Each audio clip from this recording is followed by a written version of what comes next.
Hey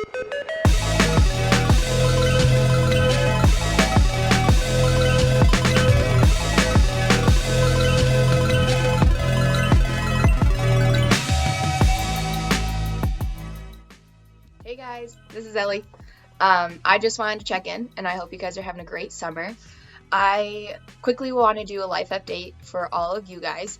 I am going to Alaska this summer. I'm going to work at a camp. It's called Victory Bible Camp, and I'm super excited. That unfortunately doesn't start for another couple of weeks, so I fly out June 4th. If you guys could really keep all of the camps in your guys' prayers this summer. It's going to be a hard summer with COVID still being an issue, and they are going to have protocols that they don't know how to navigate. Also, another really important thing is that a lot of camps didn't have summer camp last summer. So this summer is going to be extra difficult because they're going to have more pressure put on them to make sure that camp runs smoothly, and they don't have the experience from last summer. So just think about that as you go about your week this week, and try to keep them in your prayers if you can. But today I'm going to talk about the devotion, our Mark devotion, and I'm talking about chapters 5 through 8. And I just want to hit on a couple of things that I really, really liked about this chapter. So I have 4 things that I want to talk about. The first one is these chapters all recount Jesus' miracles.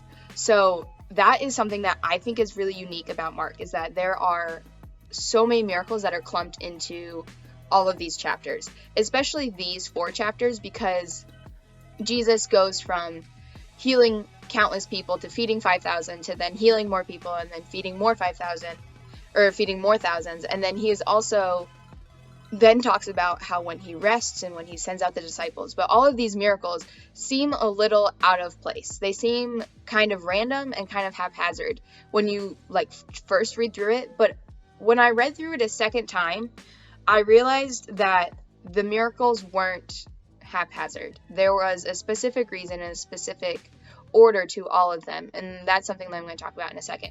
But I really wanted to also highlight and just bring your guys' attention that in chapter 6, it talked about, chapter 5, it talked about Jesus was restoring a possessed man.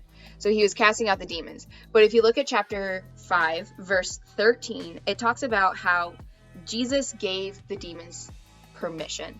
So the demons were trying to find a way that they were trying to find a place to go, really, because Jesus was like, I'm getting rid of you, whether you like it or not. And they're like, wait, like, send us into, this herd of pigs over here. But Jesus had to give them permission. He's like, well, let me think about it, okay, sure, we'll do that. But these demons feared Jesus. So, it's okay for us to fear Jesus and fear God. It's okay for us to have fear. But we just have to remember that, that's how powerful Jesus is. That's how powerful he was and he is today, is that these demons were terrified of him. Also, later on, in chapter 15, it talks about how there were demons. It was a legion of demons, which means that there was more than one. There was more than one demon possessing this man. And that is what made him crazy, essentially. But Jesus still restored this man. Even with everything that was going on, Jesus was like, we are going to take care of this and we are going to get rid of this. The second thing I wanted to talk to you guys about was that Jesus was a walking miracle.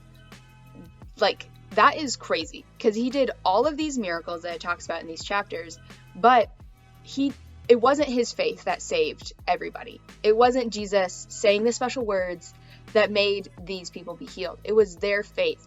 And if you look at the end of chapter 5, it talks about a woman who was being ostracized from her community because she was sick. And this woman had the faith to realize that if she just touched the hem of Jesus' coat, she'd be healed. But it was her faith saying, this is what I needed. This is what is going to save me. And it did. That's the crazy thing, is that Jesus was walking in a crowd. People were touching him like crazy, but he knew it. He knew it right away that someone had touched him, someone who had faith touched him and was healed.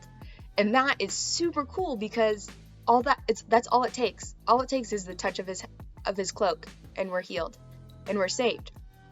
The third thing I want to talk to you guys about is that Jesus always prepares us before he sends us out. So those miracles we talked about, how they seem a little crazy and kind of weird? Well, there's a reason. Jesus sent out the disciples after he had shown them what to do.